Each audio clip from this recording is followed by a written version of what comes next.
الحمدللہ، تمام تعریف اللہ کے لیے ہے۔ اے ہمارے رب، ہم تیری حمد بیان کرتے ہیں، تجھ سے مدد مانگتے ہیں اور مغفرت چاہتے ہیں اور تیری بارگاہ میں توبہ کرتے ہیں۔ میرے رب، تیری ذات ہی کے لیے عظیم حمد ہے، تیرے سوا کسی کے لیے نہیں۔ میں گواہی دیتا ہوں کہ ایک اللہ کے سوا کوئی معبود برحق نہیں، اس کا کوئی شریک نہیں، جس نے اس امت کو خصوصی دین و شریعت سے نوازا اور مظالم سے نکلنے کے لیے شاندار منہج کی ہدایت دی۔ اور میں گواہی دیتا ہوں کہ ہمارے نبی محمد اللہ کے بندے اور رسول ہیں۔ آپ ہدایت و نور کو یقینی حق کے طور پر لے کر آئے۔ میرے رب کا درود و سلام ہو آپ پر، آپ کے آل و اصحاب پر، تابعین پر اور ان لوگوں پر جو تا قیامت ان کی اچھی طرح پیروی کرے۔ اے بلند و بالا رب، معطر اور خوشبودار سلامتی نازل کر۔ اما بعد، اللہ کے بندو، اللہ کا تقوی اختیار کرو، اس کا شکر ادا کرو۔ اس نے تمہیں اسلام کی ہدایت دی جو فضائل اور عظیم خوبیوں کا دین ہے۔ سنو، مولا تعالی کے راستے پر چلو اور تقوی کے سوا کوئی رہبر نہ ڈھونڈو اور دنیا کی طرف مائل نہ ہو، اپنے مولا پر بھروسہ کرو، اسے ہی کارساز بناؤ۔ مومنو، ایسے وقت میں جب لوگ مادیات میں غرق ہیں، لبھانے والے اسباب اور واضح معنی پر حاوی ہونے والی چیخ و پکار کا طوفان ہے، اصلی مسائل کے ساتھ غیر دانشمندانہ تعامل کے اثرات ہیں، اختلافات کی کثرت ہے، جھگڑے اور نزاع کے وقت انصاف کی قلت ہے، بندوں کے حقوق پر توجہ مرکوز کرنے اور ان کی حق تلفیوں سے نکلنے کی ضرورت ابھر کر سامنے آتی ہے، کیونکہ مسئلہ سرسری اختلافات سے کہیں زیادہ سنگین ہے۔ وہ مسئلہ ہے دینی شعور کی کمی، فکری کھوکھلاپن، سماجی بکھراؤ اور مقاصد و اقدار کا فقدان، جس سے وہ افراد پیدا ہوتے ہیں جن کو تعمیری کام میں مصروف ہونے کے بجائے صرف لغزشوں کے پیچھے پڑنے کی فکر ہوتی ہے۔ یہیں سے یہ ضرورت ظاہر ہوتی ہے کہ اس جامع وصیت کی یاد دہانی کرائی جائے جو اس کھوکھلے پن کا علاج اس کی جڑوں سے کرے، جو بلند اقدار کا اعتبار، توفیق یافتہ نمونہ کا اثر، واضح اہداف کی اہمیت، انسان کے توازن اور معاشرے کی استحکام کو واپس لائے، اور شرعی اصول بندی، نفسیاتی و سماجی تربیت کے ثمرات کا خیال کرے، تاکہ ہم شعور کے پیغام کو فروغ دے سکیں اور سماجی تربیت کے آثار کو راسخ کر سکیں۔ چنانچہ تم کسی پر ظلم کرنے میں جلدی نہ کرو، کیونکہ ظلم کا انجام بھیانک ہے۔ امام ماوردی رحمہ اللہ نے کہا، ظلم سے روکنے والا وسیلہ 4 چیزوں سے خالی نہیں: روکنے والی عقل، یا منع کرنے والا دین،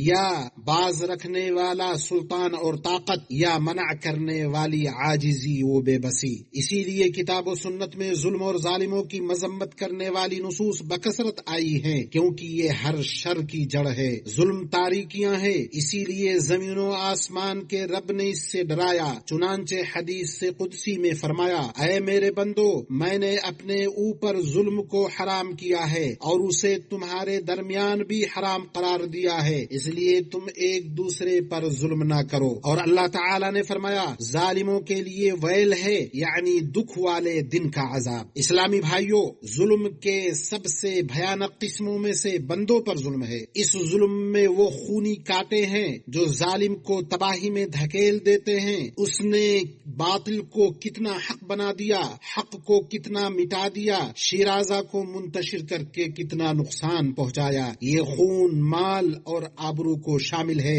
نبی صلی اللہ علیہ وسلم نے فرمایا، تمہارا خون، تمہارا مال، تمہاری آبرو تم پر ویسے ہی حرام ہے جیسے اس شہر میں، اس مہینے میں تمہارا آج کا دن حرام ہے۔ ابو ہریرہ رضی اللہ عنہ سے روایت ہے کہ رسول اللہ صلی اللہ علیہ وسلم نے فرمایا، کیا تم جانتے ہو کہ مفلس کون ہے؟ صحابہ نے کہا، ہمارے نزدیک مفلس وہ شخص ہے جس کے پاس مال و دولت، پیسہ نہ ہو، نہ کوئی ساز و سامان۔ آپ صلی اللہ علیہ وسلم نے فرمایا، میری امت کا مفلس وہ شخص ہے جو قیامت کے دن نماز، روزہ اور زکوٰۃ لے کر آئے گا۔ ایسے آئے گا کہ کسی کو اس نے گالی دی ہوگی، کسی پر بہتان لگایا ہوگا، ہوگا، کسی کا مال کھایا ہوگا، کسی کا خون بہایا ہوگا، کسی کو مارا ہوگا، اس کی نیکیوں میں سے اس کو بھی دیا جائے گا، اس کو بھی دیا جائے گا، اور اگر اس کی ادائیگی سے پہلے اس کی ساری نیکیاں ختم ہو جائیں گی تو ان سارے لوگوں کے گناہوں کو لے کر اس پر ڈال دیا جائے گا، پھر اس کو جہنم میں پھینک دیا جائے گا۔ یہ بندہ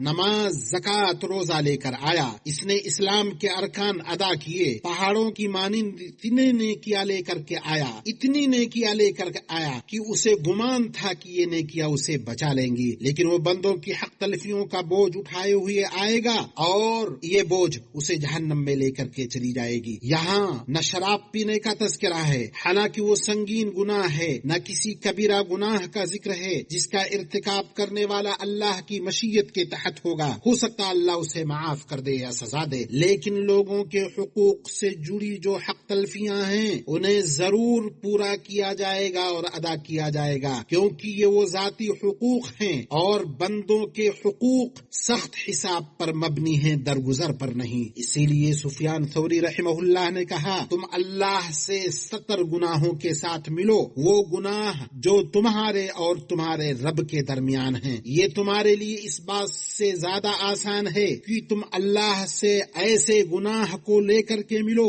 جو تمہارے اور بندوں کے درمیان کے گناہ ہیں۔ ابن قیم رحمہ اللہ نے ان لوگوں کی حالت تفصیل سے بیان کی، ساتھ ہی اللہ کے حقوق کے تئیں ان کے اہتمام کو بھی بیان کیا۔ کہتے ہیں، تم کچھ نیک لوگوں کو پاؤ گے جن سے تقریباً کوئی نماز، روزہ، ذکر نہیں چھوٹتا، لیکن وہ لوگوں کی آبرو کے ساتھ چھیڑ چھاڑ کرتے ہیں۔ انہوں نے بتایا کہ ظلم کے 3 دفاتر ہیں۔ ایک دفتر وہ ہے جس میں سے اللہ کچھ بھی معاف نہیں کرے گا، وہ شرک کا دفتر ہے۔ دوسرا دفتر وہ ہے جس میں سے اللہ کچھ بھی نہیں چھوڑے گا، یعنی پورا حساب لے گا، وہ بندوں کا ایک دوسرے پر ظلم کرنے کا دفتر ہے۔ تیسرا دفتر وہ ہے جس کی اللہ کچھ بھی پرواہ نہیں کرے گا، اور وہ ہے بندوں کا خود پر ظلم جو اس بندوں اور ان کے رب کے درمیان ہوا ہے۔ اے ظالم، جس نے اس شخص پر ظلم کیا جس کا اللہ کے سوا کوئی مددگار نہیں، تو چھوٹ ملنے پر دھوکہ نہ کھا، کل تو مرے گا، اللہ تیرے اور اس کے درمیان حق فیصلہ کرے گا جس میں نہ کوئی کجی ہوگی نہ حیلہ سازی۔ ایمانی بھائیو، نبی کریم صلی اللہ علیہ وسلم نے ہمیں دنیا ہی میں رب العالمین کے سامنے پیش ہونے سے پہلے حق تلفیوں کی معافی تلافی کا حکم دیا ہے۔ ابو ہریرہ رضی اللہ عنہ سے روایت ہے کہ رسول اللہ صلی اللہ علیہ وسلم نے فرمایا، جس کسی نے دوسرے کی عزت یا کسی اور چیز پر ظلم کیا وہ اس سے آج ہی معافی تلافی پہلے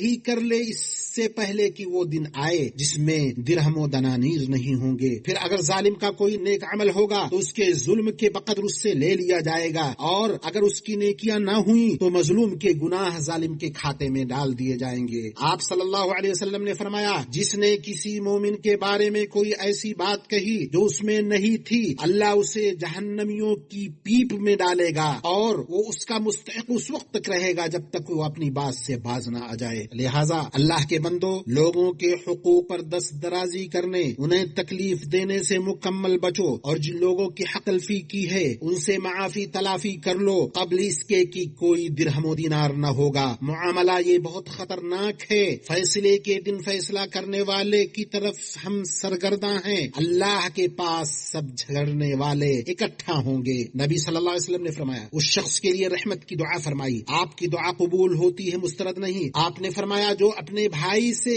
اس کے حق کے معاملے میں جلد بری الذمہ ہو جائے تاکہ قیامت کے دن اس سے اس کی نیکیاں لے لی نہ جائیں۔ ابو ہریرہ رضی اللہ عنہ سے روایت ہے کہ رسول اللہ صلی اللہ علیہ وسلم نے فرمایا، اللہ ایسے بندے پر رحم کرے جس کے پاس اس کے بھائی کا عزت یا مال کا کوئی بدلہ ہو، پھر وہ مرنے سے پہلے اس کے پاس آ کے دنیا ہی میں اس سے معافی تلافی کر لے، کیونکہ قیامت کے روز نہ تو اس کے پاس دینار ہوگا اور نہ ہی درہم۔ ظلم سے متنفر کرنے اور ظالموں کی سرزنش کے لیے یہی کافی ہے کہ ظلم قرآن کے اندر کفر کے مترادف کے طور پر آیا ہوا ہے۔ جن ظلموں نے ٹیکنالوجی کے دور میں اپنا سر اٹھایا ہے، جن کے سینگ نکل آئے ہیں، ان میں سے وہ ظلم ہے جسے بعض سوشل میڈیا پر عقلوں کے قزاق اور فکری دہشت گردی کے علم بردار پھیلا رہے ہیں۔ اسی طرح غیبت، چغل خوری، جھوٹ، بہتان تراشی میں بہ جانا واضح ترین، سنگین ترین، منحوس ترین ظلم ہے۔ ایسا کرنے والے پر واجب ہے کہ اس سے چھٹکارا چھٹکارا حاصل کرنے میں جلدی کرے قبل اس کے کہ وہ دن آئے